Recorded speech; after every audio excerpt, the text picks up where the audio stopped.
금강반야 어밀령 이와 같이 나는 들었습니다. 한때였습니다. 부처님께서 사위부 기타 태자의 숲에 그 고독이 지은 승원에서 훌륭한 비구 천님의 오실명과 함께 계셨습니다. 그때였습니다. 세종께서 걸식을 나가실 때가 되어 옷을 입고 그릇을 들고 사위성에 들어가셔서 걸식을 하셨습니다. 성 안에서 차례로 걸식을 하시고선 본래의 처소로 돌아가셔서 식사를 끝내시고 옷을 정돈하시고 그릇을 제자리에 갖다 놓으시고 발을 씻으시고 자리를 펴고 앉으셨습니다. 그때였습니다. 장로 수고리가 대중 가운데서 즉시 자리에서 일어났습니다. 수고리는 오른쪽 어깨의 옷을 벗어 드러내고 오른 무릎을 땅에 붙이고 합장을 하고 공경의 예를 하였습니다. 그리고 부처님께 여쭈었습니다. 놀랍습니다. 세존이시여 여래께서 모든 보살을 보호해 주시며 모든 보살에게 거룩한 가르침을 세상에 널리 전할 것을 당부하십니다. 세존이시여 고귀한 집안의 남자와 고귀한 집안의 여인이 완전한 깨달음을 향하여 마음을 일으켰으면 어떻게 살아야 하며 어떻게 마음을 다스려야 합니까? 부처님께서 말씀하셨습니다. 참으로 훌륭하구나 수고리야. 그대가 말한 대로 열애는 모든 보살을 잘 보호하며 모든 보살에게 가르침을 널리 전할 것을 당부하노라. 그대는 지금부터 잘 들어야 한다. 바로 여기에서 그대를 위하여 말하리라. 고귀한 집안의 남자와 고귀한 집안의 여인이 완전한 깨달음을 향하여 마음을 일으켰으면 이렇게 살아야 하며 이렇게 마음을 다스려야 한다. 세존이시여 부처님의 가르침을 듣는 것은 저희 모두의 소원이며 기쁨입니다. 듣겠습니다. 부처님께서 수고리에게 이르셨습니다. 깨달음을 향하여 나아가는 모든 위대한 보살은 세상의 모든 중생을 내가 모두 열반에 들게 하여 모든 고통에서 벗어나게 하리라는 소원으로서 마음을 다스려야 한다. 보살은 이와 같이 하염없는 중생을 고통에서 벗어나게 해야 한다. 그러나 참으로 고통에서 벗어나게 할 중생이 없어야 한다. 왜냐하면 수고리여 만약 보살이 모든 것에 대하여 참으로 존재한다는 생각을 하면 보살이 아니다. 그리고 수고리여 보살은 대상에 얽매임이 없이 베풀어야 한다. 눈가리 코와 혀 피부의 대상에도 마음의 대상에도 얽매이지 말고 베풀어야 한다. 수고리여 보살은 이와 같이 차별 현상에 얽매이지 않고 베풀어야 한다. 왜냐하면 만약 보살이 차별 현상에 마음을 머물지 않고 베풀면 그 복덕을 헤아릴 수 없다. 수고리여 어떻게 생각하는가? 동쪽의 허공을 헤아릴 수 있겠는가? 아닙니다. 대주리시여 수고리여 나머지 모든 허공은 헤아릴 수 있겠는가? 아닙니다.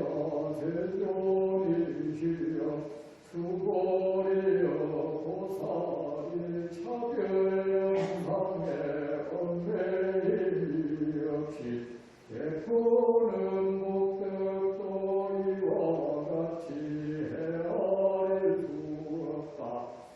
수고리여 보살은 오로지 열애의 가르침대로 살아야 한다.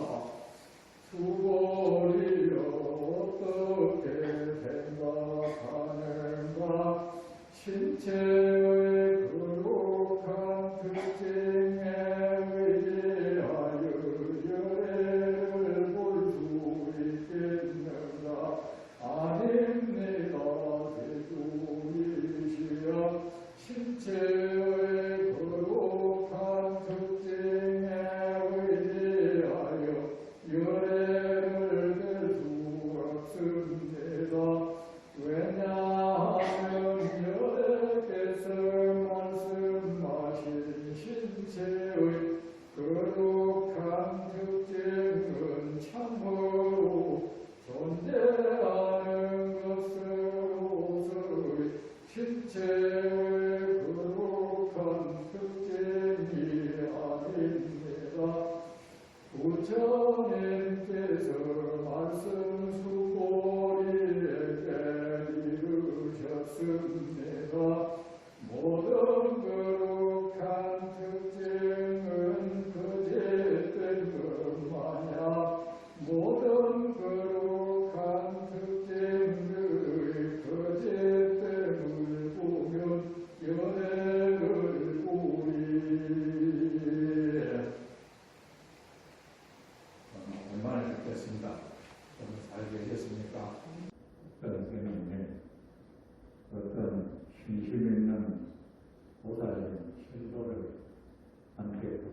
그래서 그 스님을 좀 잘 시공하라고 부탁을 했습니다. 그래서 그 보살님도 안 그래도 공부하는 스님들을 잘 존경하고 모시고 싶었던 차에 그 부탁을 받았으니까 기쁜 마음으로 그 스님을 곁에서 시공하게 됐죠. 그랬는데 그 스님이 이제 몸도 허약하고 하니까 이제 시장에 가서 뭐 고기도 좀 사오고 생선도 사오고 그래서 드셨나 봐요. 그러니까 그 스님을 시봉하던 보살님은 이제 거기에 말하자면 실망을 합니다. 실망을 해서 신심이 떨어진 거죠. 그래서 스님만큼은 고기 안 먹을 줄 알았는데 스님도 결국은 이런 분이구나. 그래서 그 스님을 떠나버렸죠. 그래서 그로부터 또 그 스님이 시봉한 사람도 없고 그러니까 그만 쇠약해져가지고 나중에 돌아가셨어. 그런 일이 있는데 여러분 그런 말이 있습니다. 세상에는 배우고도 잘 모르는 경우는 있을 수 있어도 안 배우고 잘 아는 경우는 세상에 없습니다. 배우고도 잘 모르는 경우는 있어도 안 배우고 잘 안다는 것은 있을 수 없습니다. 그리고 세상의 모든 잘못된 것은 무지에서 시작됩니다. 그 무지는 문자 그대로 모르는 겁니다. 그만 사람이 모르는 데서 그치느냐 아닙니다. 그냥 모르면은 그 상태에서 잘못되게 압니다. 모르는 데서 그냥 멈춰버리지 않고 잘못되게 안다는 겁니다. 그리고 배우지 않은 사람일수록 뭐 하나 자기 나름대로 보고 들은 걸 바탕으로 아는 게 생겨나면 그것이 전부인 줄 알고 거기에 대한 집착이 굉장히 강하죠. 오히려 많이 배운 사람은 자기 아는 것에 대해서 집착이 좀 약해. 덜 배울수록 아는 것에 대한 집착이 강합니다. 강한데 여러분은 스님들이 고기를 먹으면 땡중이라고 하죠. 그죠? 하고 또 주위의 스님들로부터 고기를 먹으면 안 된다는 말도 많이 들었을 겁니다. 그리고 또 때로는 혹여나 먹으면 약으로 먹는다는 말도 많이 들었을 겁니다. 여러분, 제가 오늘 분명히 말씀드렸는데 부처님 계율에 고기 먹지 말라고 하지 않습니다. 부처님 계율의 제일 밑바탕이 되는 것이 사분율이라는 얘기입니다.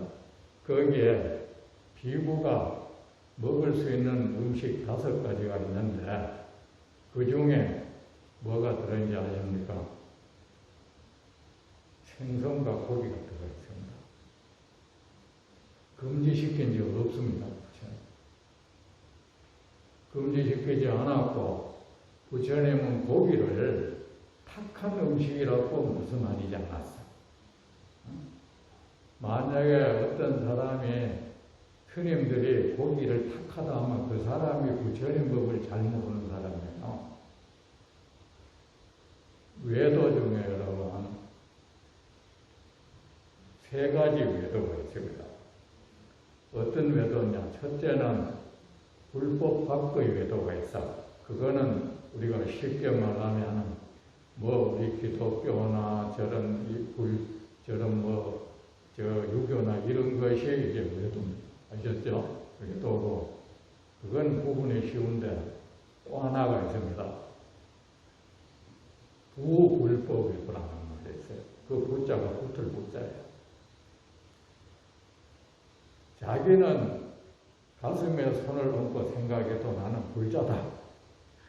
자기는 진심으로 부처님을 공경하고 부처님을 따른다. 그래 나는 불교의 부처님 제자다고 자부하는데 문제는 그가 알고 있는 것이 부처님 법이 아닌 거예요. 부처님의 법이 아닌 걸 부처님 법이라고 믿고 그렇게 따를 때도 역시 그 사람도 외도입니다. 엉뚱한 걸 붙잡고 이것이 불법이라고 믿는 거예요. 부처님 말씀에 의하면 그것이 열반을 얻을 수 없는 법인데, 그것은 깨달음을 얻을 수 없는 법인데, 그것을 열반을 얻고 깨달음을 얻을 수 있는 것이라고 생각할 때, 그것도 역시 외도라고 있어요. 그리고 세 번째 외도는 불법을 배우는 외도. 불법을 배운다는 것은 우리가 모든 번뇌에서 벗어나기 위함인데, 불법을 배워가지고 어떻게 잘못해가 이 번뇌가 탐욕이나 이런 이 못된 잘못된 이것들이 더 많이 더 성장하는 겁니다. 이거. 예를 들어서 내가 부처님 법을 좀 많이 안다고 해서 사람들을 눈알을 본다면 그 사람 외도예요.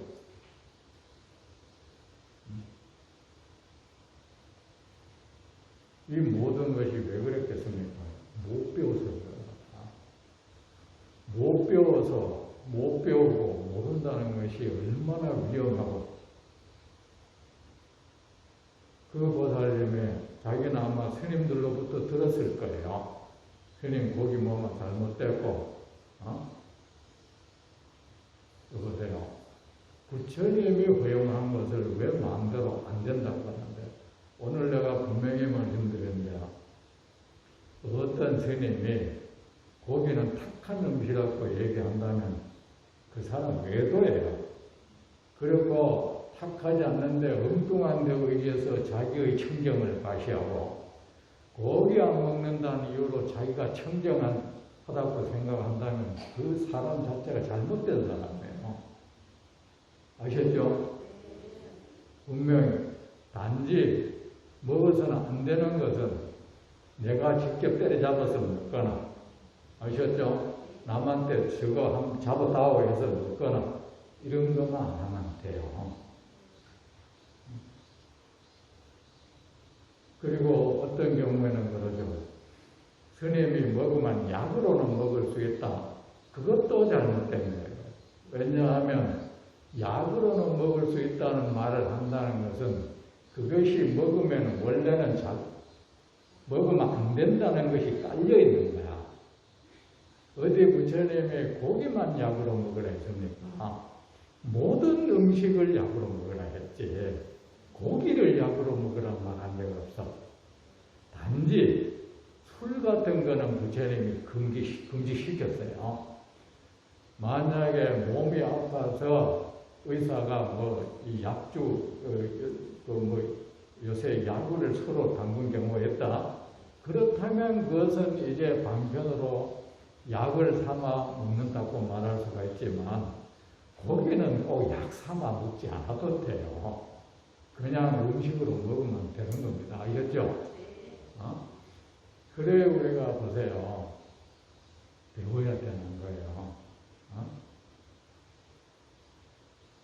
그리고 고기 먹지 말라는 것이 경전에 있긴 있는데, 고기 먹지 말라고 쓰여진 경전은 미안하지만 후대 인위적으로 만들어진 경이에요. 아셨죠? 그 경은 부처님이 직접 말씀한 경이 아니고 뒤에 사람들이 자기 나름의 신념에 의해서 쓴 거예요. 그걸 경전처럼 만들어 놓은 거예요. 심지어는 부처님 제자 가운데 제바달다라는 사람이 있었어요. 물론 그 당시에도 자인화교 같은 데는 고기를 안 먹었어. 전면 육식을 금한 거는 자인화교였어요. 근데 부처님은 허용을 했습니다. 그래가지고 저쪽에서는 또 비난도 할 거 아닙니까? 그죠? 그러니까 제바달다라는 제자가 부처님한테 나아가서 고기를 안 먹는 계율을 우리도 고기 먹지 말자는, 그렇게 하면은 사람들한테 더 존경받을 수 있다. 믿음을 살 수 있다. 이러면서 부처님께 건의를 하셨어. 하니까 부처님과 받아들이지 않았어. 그러면 모든 설명이 되죠. 정식으로 그 제자가 우리도 고기를 먹지 말자고 그 계율을 만들자고 했는데 부처님이 말씀하시기를 그것이 네가 옳다고 생각되면 너나 하고 남한테 권하지 마라.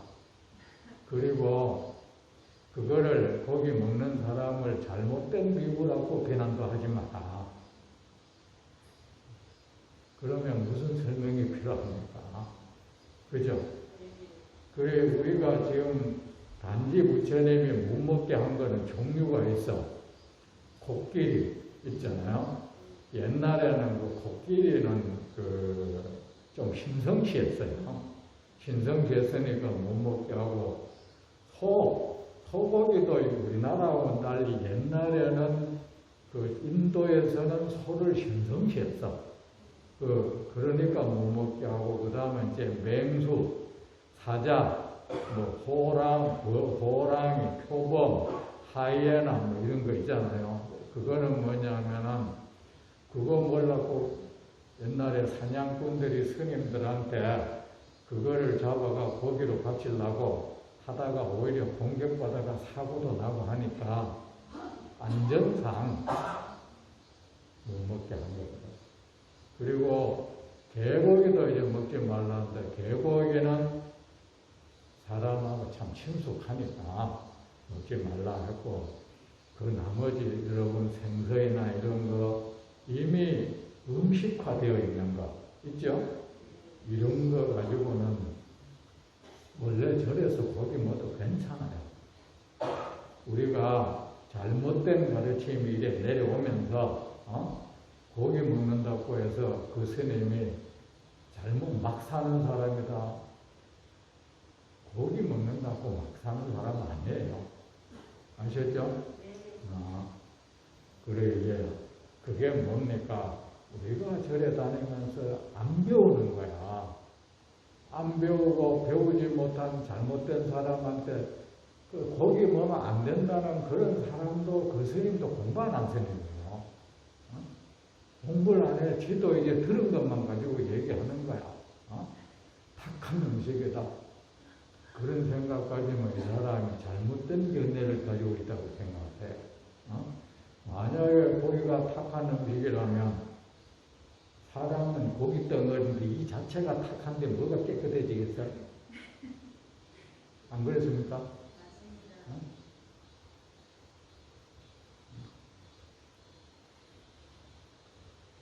부처님은 음식에 대해서 청탁을 하지 말라 했습니다.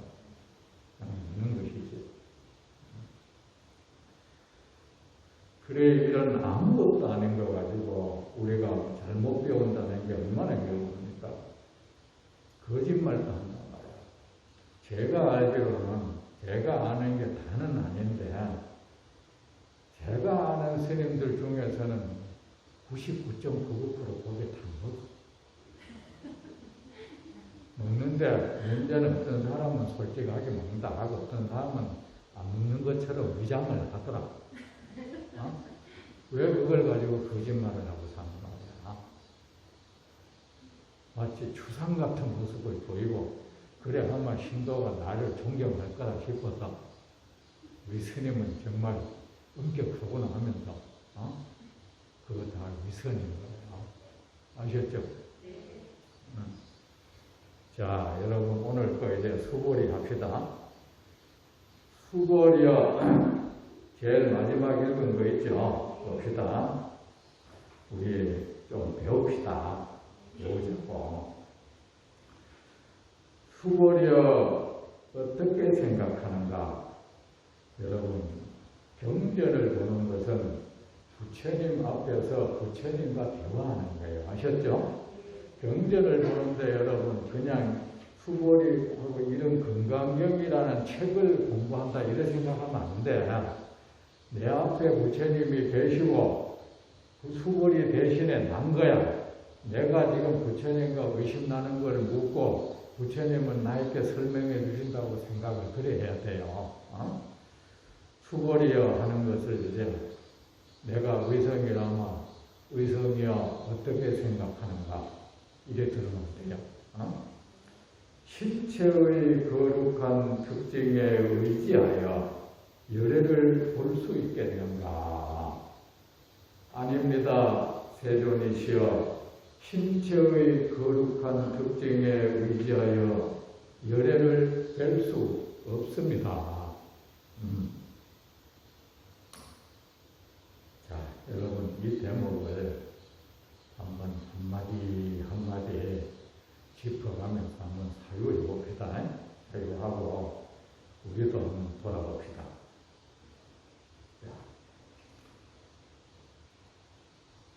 신체의 거룩한 특징, 부처님의 그 신체입니다. 그죠? 부처님의 몸, 부처님의 그 신체에 있는 신체상의 특징들, 특징이라는 것은 여러분, 이 세상 모든 것은 자기만의 특징을 가지고 있죠.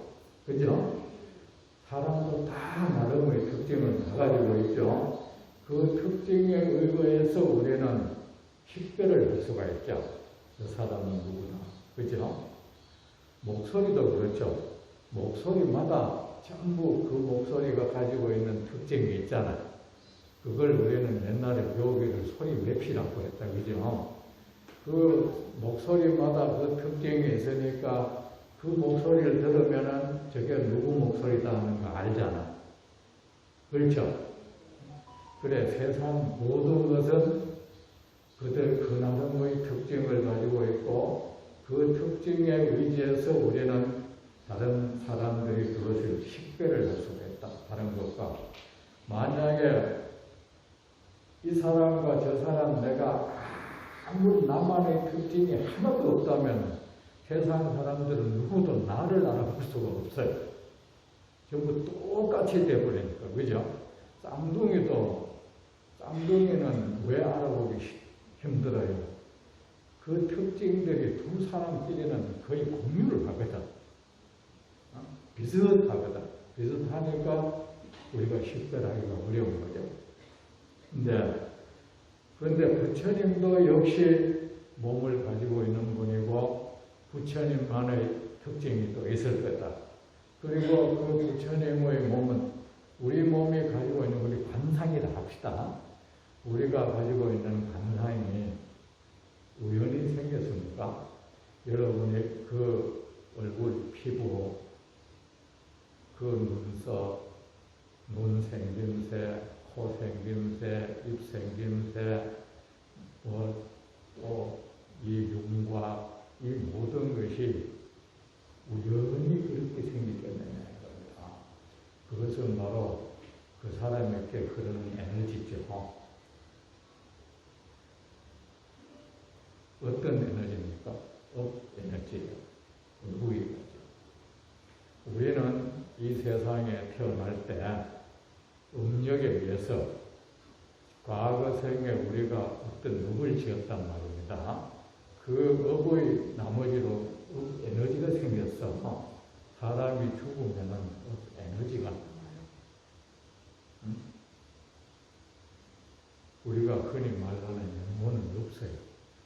업 에너지가 나온다고. 그 에너지 작용에 의해서 다음 생이 정해진다. 만약에 우리가 선이나 또는 악쪽에 어느 한쪽에 순도가 워낙 높다. 예를 들어서 선한 업을 워낙 많이 지어가지고 그 선의 에너지가 워낙 강력하다 하면 그런 사람은 죽으면 바로 몸 자체가 샥 변해버리는 거야. 높은 아주 낮은 온도에 물을 집어넣으면 물이 그것을 얼음으로 싹 변해버리듯이 그걸 우리는 화신이라고 해요. 바로 변화해버리는 거야. 다른 과정을 안 거치고 이 몸이 죽으면서 이 몸이 싹 사라지면서 다른 몸으로 변해버리는 거예요. 그게 바로 천신입니다.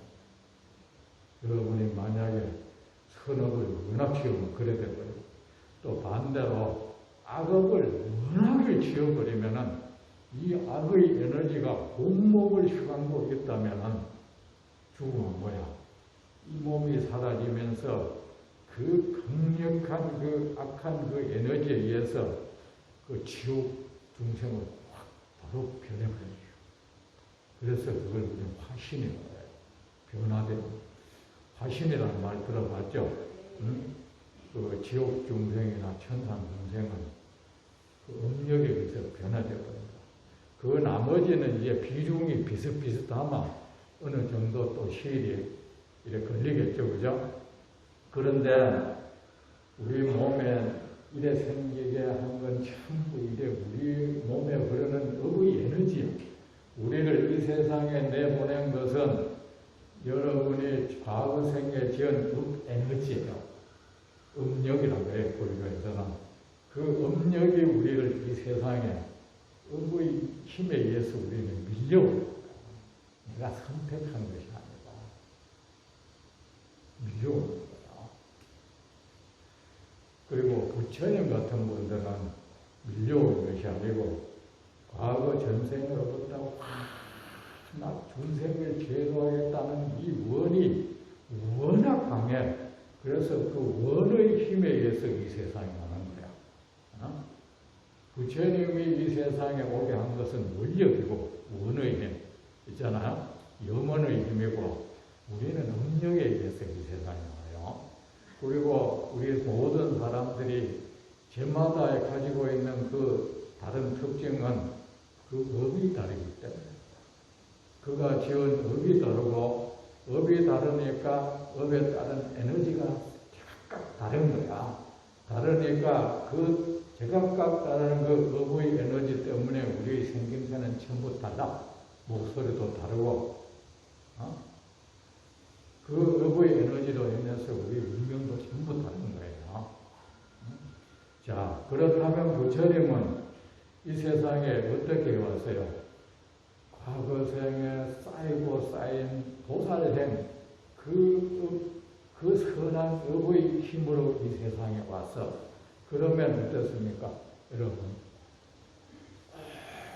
온갖 선이라는 선은 모두 닦으신 분이야. 그리고 그 몸에는 악이라는 악은 하나도 없어. 그러니까 이 세상에 여러분 거룩하다는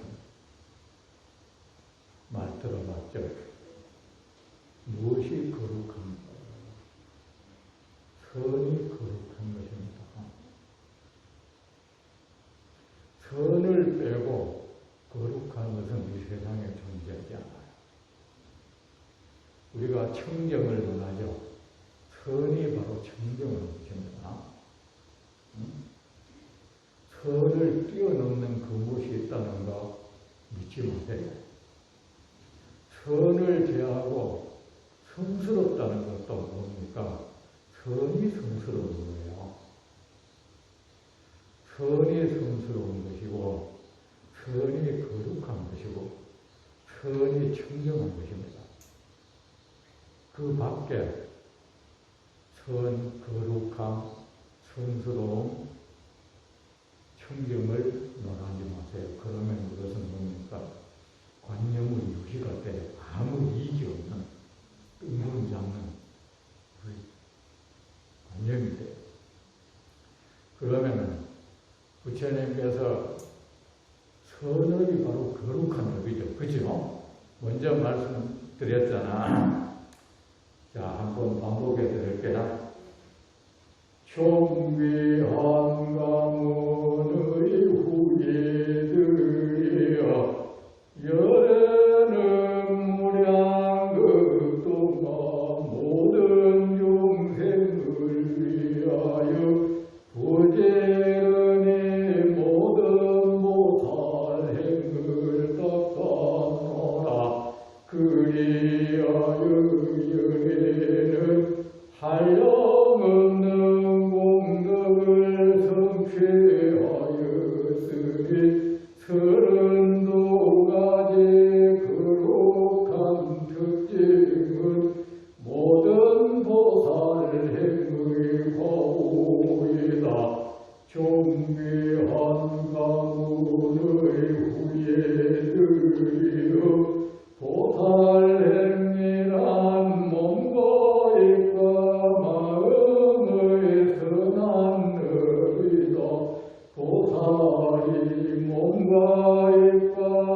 이거 부처님이 직접 하신 말씀이에요.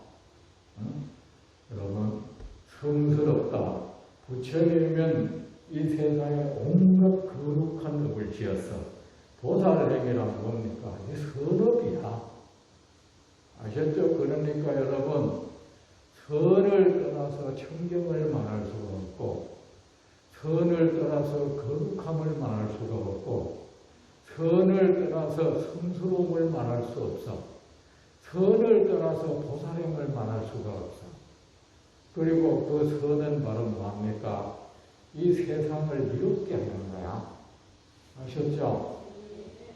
다른 거 없어. 근데 부처님은 그 거룩한 선업을 무량겁을 두고 닦았고, 그 한량없는 그 거룩한 음력에 의해서 이 세상에 왔으니까, 그 몸에는 뭐가, 그를 이 세상에 내보낸 것은 바로 거룩한 에너지예요. 맞죠? 한량없이 거룩한 그 에너지의 힘에 의해서 부처님이 이 세상에 오셨으니까, 그 몸은 뭡니까? 온갖 거룩한 현상들로 가득 찼겠죠. 여 32가지라고 했겠지만 어디 32가지만 있겠습니까? 온몸을 타고 그러죠. 거룩함, 그 청정함이 온몸을, 그것이, 그 에너지가 그 몸을 만들어버렸는데 80종호라고요. 어떻게 해서 80까지만 있겠습니까? 그 말 자체가 참 답답한 소리예요. 부처님이 어떻게 32가지 선업만 지었겠어? 어떻게 해서 32가지 거룩한 특징이 온몸이 거룩한 에너지로 가득 찼는데, 거룩한 에너지 덩어리인데, 거기 어떻게 32가지 거룩한 특징이 32가지만 있겠고 80가지만 있겠습니까? 이 또한 부처님 이 답답한 말씀에 이 세상에 말을 안 할 수는 없고 거의 대충 둔 것이 이런 거예요. 아셨죠? 이것이 절대 전부라고 말하지 마세요. 아셨죠? 대충 둔 것이 32가지고 82가지야. 근데 이 신체상에 있는 그런 32가지 거룩한 특징, 그분이 부처님이 앞에 계신다고 해보세요. 그대는 거기에 의거해서 수고리여, 그대 지금 나를 보고 있는가? 예, 보고 있습니다. 그대가 보고 있는 열려의 몸은 어떤가? 예, 이 세상 어떤 중생에게도 없는 거룩한 특징들로 가득합니다. 그렇다면 그대는 그대 눈에 보이는 그 목소리도 거기에 해당돼요. 그 거룩한 특징들, 거기에 의지하면 나를 만날 수 있겠느냐? 자, 이렇다면 여러분, 여기서 부처님과의 만남에 대해서 우리가 사유하지 않을 수가 없어. 여러분은 절에 왜 오십니까?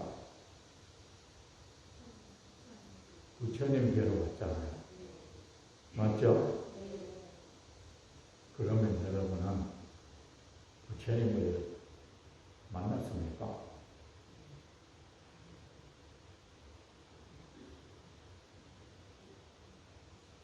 여러분은 무엇으로서 부처님과의 만남을 삼을 겁니까? 부처님을 만난다는 것은 도대체 어떤 뜻입니까? 우리가 흔히 하는 이 말에 대해서 우리는 얼마나 생각 좀 하고 사는지. 옛날에 달마 대사와 양나라 무제가 처음 만났을 때 무제 임금이 달마 대사한테 첫 마디가 짐이 절도 많이 지었고 스님들한테 공양도 많이 했는데 이 공덕이 얼마나 되겠습니까? 하니까 그거 공덕되는 게 없습니다. 그랬어요. 그러니까 그러나 무엇이 성인의 진리 가운데 최고의 진리입니까? 하니까 성인이라는 거 그런 거 없습니다. 있어요. 그러니까 조금 기분이 좀 이상해져서 그래서 이 짐을 대하고 있는 당신 누구요? 물었어. 그러니까 모릅니다. 그래서 그러니까 뭐 불자로서 스님 보고 뭐 가라 소리는 할 수 없고 그래서 꾸벅꾸벅 조는 척을 했어. 그러니까 이 달마 대사가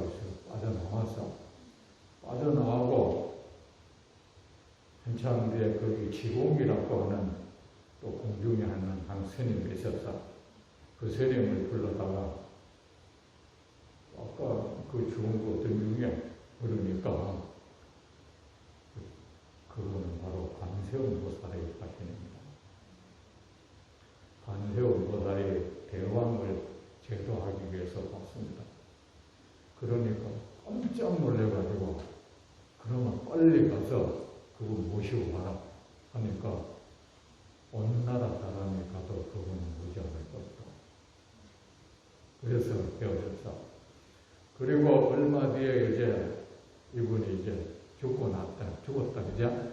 사약받아 죽었는데 그 뒤에 또 죽었다 싶은데 이 사람이 또 이제 뭐 저기 가는 걸 누가 바닥했잖아요. 그러니까 이 양무제가 하는 말이 그때서 우회하면서 보고서도 보지 못하고 만나서도 만나지 못하고 함께 있으면서도 함께 있지 못했으니 그때나 지금이나 두고 하니 했어. 자, 여러분 여기서 우리는 열애라는 분, 부처님은 어떤 분입니까? 여기는 여러분은 무엇으로서 부처님과 나의 만남을 삼을 건지 이거 좀 사유를 해봐야 돼요. 자, 부처님, 열애는 무슨 뜻입니까? 진리를 깨달은 분이라는 뜻이에요. 진리를 깨달아서 중생을 구제하기 위해서 이 세상에 오신 분, 이 뜻이에요. 진리를 깨달으신 분, 열애는 그 뜻이에요. 그리고 여러분은 무엇으로 몸을 삼습니까? 부처님은 진리로서 몸을 삼아. 우리는 이 육신으로서 몸을 삼지만 부처님은 진리로서 몸을 삼는 분이에요. 법으로서. 그리고 부처님은 지혜로서 목숨을 삼는 분이에요. 그리고 부처님은 인욕으로서 옷을 삼는 분이야.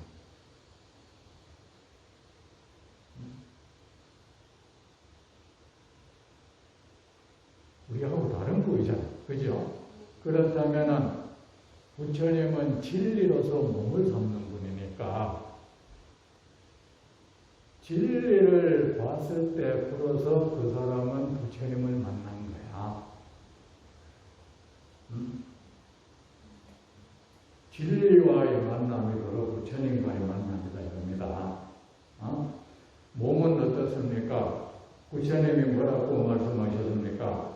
이 세상 모든 것은 무상하다. 모든 것은 거짓되다. 오직 진리만이 거짓되지 않고 무상하지 않다. 그랬죠.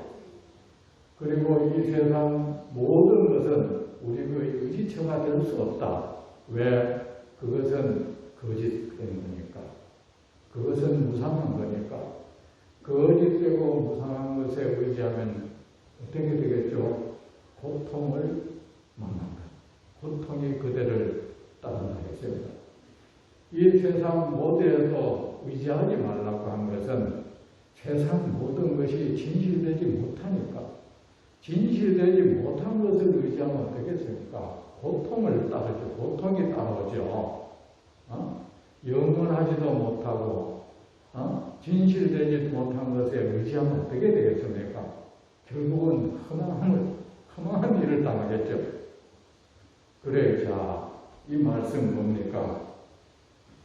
그러면은 부처님의 몸이라고 해서 거기에서 예외가 될 수 있냐? 그건 아니야.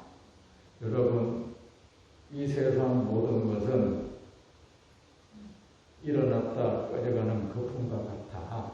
그러면 그 거품이라는 것이 자, 혼탁한 무리를 저으면은 혼탁한 거품이 일어날 거야. 그죠? 그리고 맑은 물을 저으면은 맑은 거품이 일어날 거야. 하지만 맑은 물에서 일어난 거품은 깨끗하고 혼탁한 물에서 일어난 거품은 혼탁하겠죠. 하지만 그것은 거품이야. 맑은 거품이든 혼탁한 거품이든 그것은 거짓된 것이고 무상한 것이 똑같은 거품이니까 아름다운 것이든 추한 것이든 청정한 것이든 탁한 것이든 무상 거짓되고 무상하다는 것에서는 똑같은 겁니다.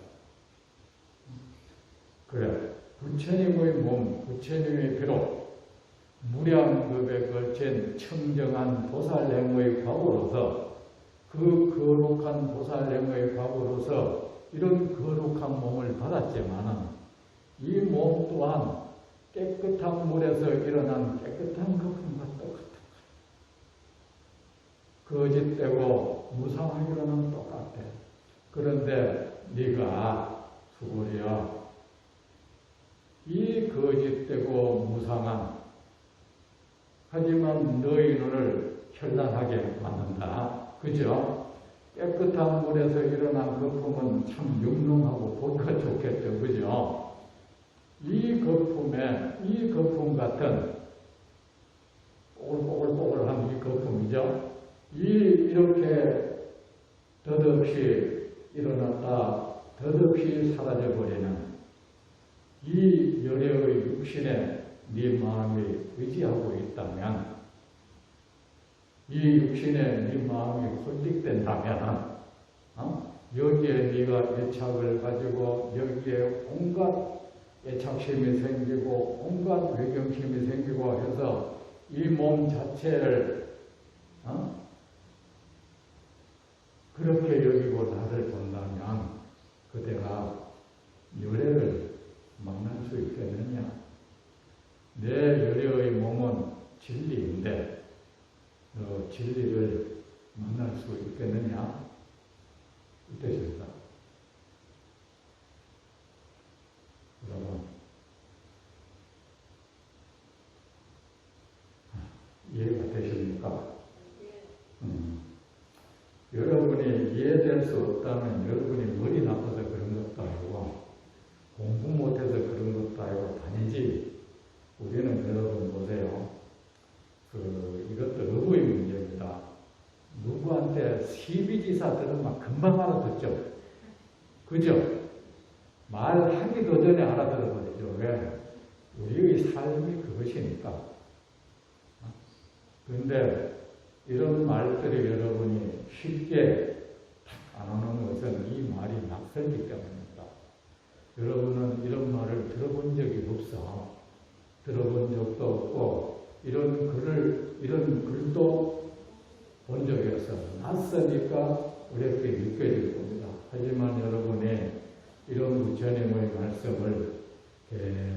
침묵할 수 있도록 노력하면 언젠가는 우리가 부처님 만나는 공덕 여러분 굉장히 좋아하잖아. 그 공덕은 부처님과의 진실된 만남을 통해서 이루어집니다, 여러분. 그거 알고 계세요. 그렇지 않고 여러분이 만약에 그 땅에 있는 그 형상, 계속 거기에 그것으로서 부처님과의 만남을 계속 삼는다면 반드시 좋지 않는 결과가 여러분한테 올 겁니다. 아셨죠? 우리 다음 시간에 계속